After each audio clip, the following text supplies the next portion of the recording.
సూర్యాపేట జిల్లా వ్యాప్తంగా కురిసిన భారీ వర్షాల నేపథ్యంలో వ్యవస్థ మొత్తం అస్తవ్యస్తమైన విషయం తెలిసిందే. అయితే వ్యవసాయ రంగానికి విషయానికి వస్తే మొత్తం సూర్యాపేట జిల్లా వ్యాప్తంగా ఎన్ని వందల ఎకరాల్లో పంట నష్టమైందో తెలుసుకుంటేందుకు మనం సూర్యాపేట జిల్లా వ్యవసాయ అధికారి శ్రీధర్ గారి దగ్గర ఉన్నాం. సార్ నమస్తే సార్. అసలు మొన్న వచ్చిన భారీ వర్షాలకు వ్యవసాయం అంటే వరిగా ఎంత కావచ్చు, మెట్ట కావచ్చు, లేకపోతే వాణిజ్య పంటలు ఎంత దెబ్బతిన్నాయి చెప్పండి. సూర్యాపేట జిల్లాలో ఇటీవల కురిసిన భారీ వర్షాలకు 30,800 ఎకరాల్లో పంట నష్టం జరిగింది. ఇందులో ప్రధానంగా వరి 23,000 ఎకరాల్లో, తర్వాత పత్తి ఒక 6,000 ఎకరాల్లో, మిర్చి 300 ఎకరాల్లో, తర్వాత మామిడి ఒక 60 ఎకరాల్లో పంట నష్టం జరిగినట్టుగా ప్రాథమిక అంచనాల ద్వారా మా వ్యవసాయ అధికారులు ప్రాథమిక అంచనా వేశారు. అయితే దీనికి సంబంధించి గత 3 రోజులుగా గ్రామాల వారీగా రైతు వారీగా సర్వే నిర్వహిస్తూ ఉన్నాం.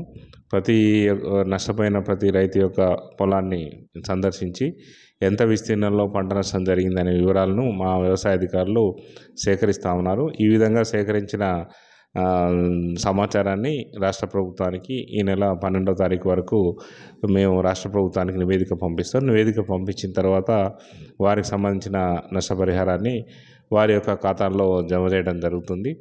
ముఖ్యంగా ఈ యొక్క పంట నష్టం అనేది ప్రధానంగా ఎన్ఎస్పి కెనాల్, లెఫ్ట్ కెనాల్ కాలువ కట్ట తెగడం వల్ల పంట నష్టం జరిగింది. అదేవిధంగా ఒకేసారి 300 నుంచి 400 mm వర్షపాతం నమోదు కావడం వల్ల, అంతకుముందే మనకు నాగార్జున సాగర్ ఎడమ కాలువకు నీటికి విడుదల చేయడం వల్ల పూర్తిగా చెరువులన్నీ కూడా నిండి ఉన్నాయి.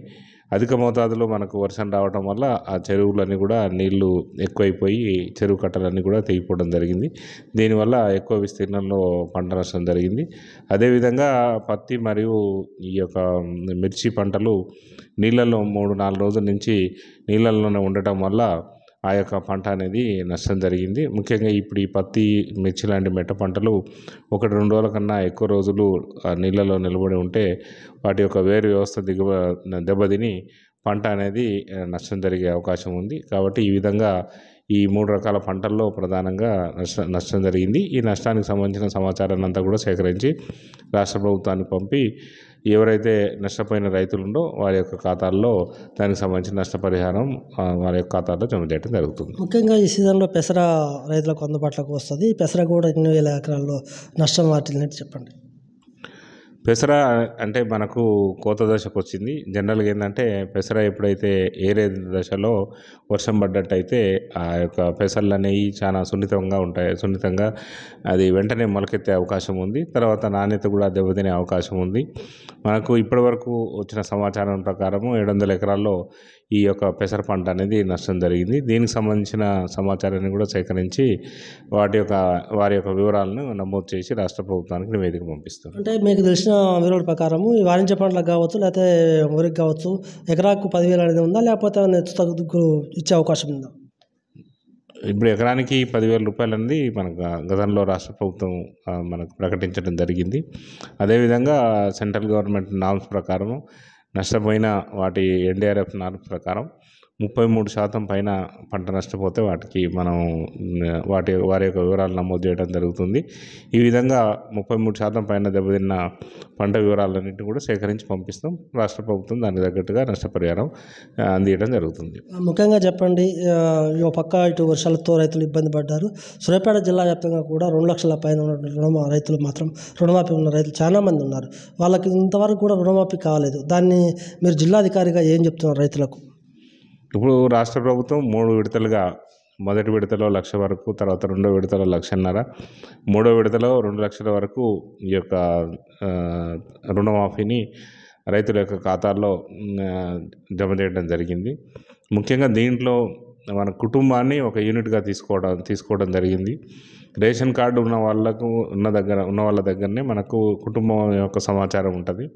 అయితే రేషన్ కార్డు లేని వారికి ఆ కుటుంబ సభ్యుల యొక్క వివరాలు ఉండవు. కాబట్టి ఆ కుటుంబ సభ్యుల యొక్క వివరాలను మా వ్యవసాయ అధికారి గత 10 రోజులుగా మా వ్యవసాయ అధికారులు అన్ని మండలాల్లో ఆ యొక్క ఫ్యామిలీ గ్రూపింగ్ అంటే కుటుంబ సభ్యుల వివరాలను సేకరించి ఆన్లైన్లో నమోదు చేస్తూ ఉన్నారు. ఆ కుటుంబ సభ్యుల వివరాలు ఏదైతే ఆన్లైన్లో నమోదు చేసిందో ఈ యొక్క ప్రక్రియ పూర్తి కాగానే రాష్ట్ర ప్రభుత్వం వారికి రుణమాఫీని వర్తించే విధంగా వారికి వాళ్ళ ఖాతాల్లో జమ చేయడం జరుగుతుంది. అంటే 2 లక్షల పై ఉన్న వాళ్ళని ఏ విధంగా చూడాలి? ఎందుకంటే ఇప్పటికీ 2 లక్షల పై ఉన్న వాళ్ళు వందలాది సంఖ్యలో ఉన్నారు. వాళ్ళకి ఇప్పుడు ప్రభుత్వం నుంచి ఏమైనా మీకు భరోసా కల్పిస్తున్నారు? ఇప్పుడు 2 లక్షల పైన ఉన్న వాళ్ళు రైతులు, అంటే ఒక కుటుంబానికి 2 లక్షల పైన రుణం ఉన్న రైతులు చాలామంది ఉన్నారు. అయితే వారికి రాష్ట్ర ప్రభుత్వం ఇదివరకే చెప్పడం జరిగింది. ఏంటంటే 2 లక్షల పైన ఉన్న రైతులకు ఒక టైం అనేది నిర్దేశించిన ఒక షెడ్యూల్ అనేది ఇవ్వడం జరుగుతుంది. ఆ యొక్క సమయంలో వాళ్ళు 2 లక్షల పైన ఎంతైతే మొత్తం ఉందో అది బ్యాంకులో చెల్లించినట్లయితే రాష్ట్ర ప్రభుత్వం వెంటనే ఆ 2 లక్షల రూపాయలు వాళ్ళ ఖాతాలో జమ చేయడం జరుగుతుంది.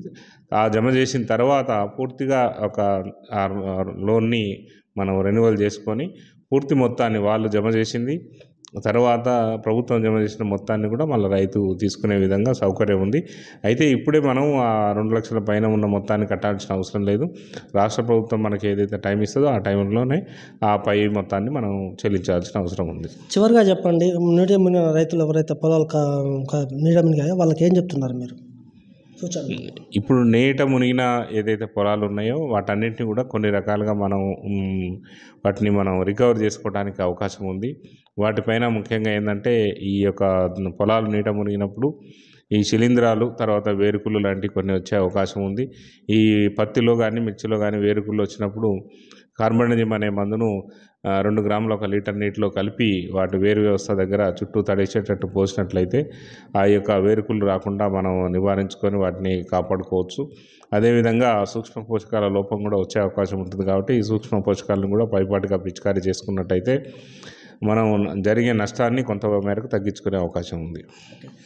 నీట ఎవరైతే గత వారం 10 రోజుల కింద కురిసిన భారీ వర్షాలకు సూర్యాపేట జిల్లా వ్యాప్తంగా మొత్తం హుజూర్నగర్ కావచ్చు, కోదాడ కావచ్చు భారీ వర్షాలు పడ్డ నేపథ్యంలో మాత్రం ఆ పంట నష్టం వాటిల్ని జిల్లా వ్యవసాయాధికారి చెప్తున్నారు. అంతేకాదు ప్రతి ఒక్క రైతు ఎవరైతే నీట మునిగిందో ఖచ్చితంగా గ్రామాల్లో ఉన్నటువంటి వ్యవసాయాధికారులు వస్తారు.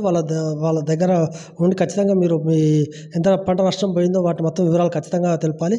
అంతేకాదు 2 లక్షల రుణమాఫీ విషయంలో కూడా ప్రభుత్వం విధి విధానాలు ప్రకటిస్తుంది. ఖచ్చితంగా 2 లక్షల పైన ఉన్న వాళ్ళకు కూడా ఖచ్చితంగా రుణమాఫీ అయ్యే అవకాశం ఉందని కూడా వ్యవసాయాధికారి గారు చెప్తున్నారు. క్యూ న్యూస్ ఛానల్లో పనిచేయటకు అనుభవం గల సీనియర్ వీడియో ఎడిటర్స్ కావాలను సంప్రదించవలసిన నెంబర్ 8688926084. qnews@gmail.com ను సంప్రదించండి.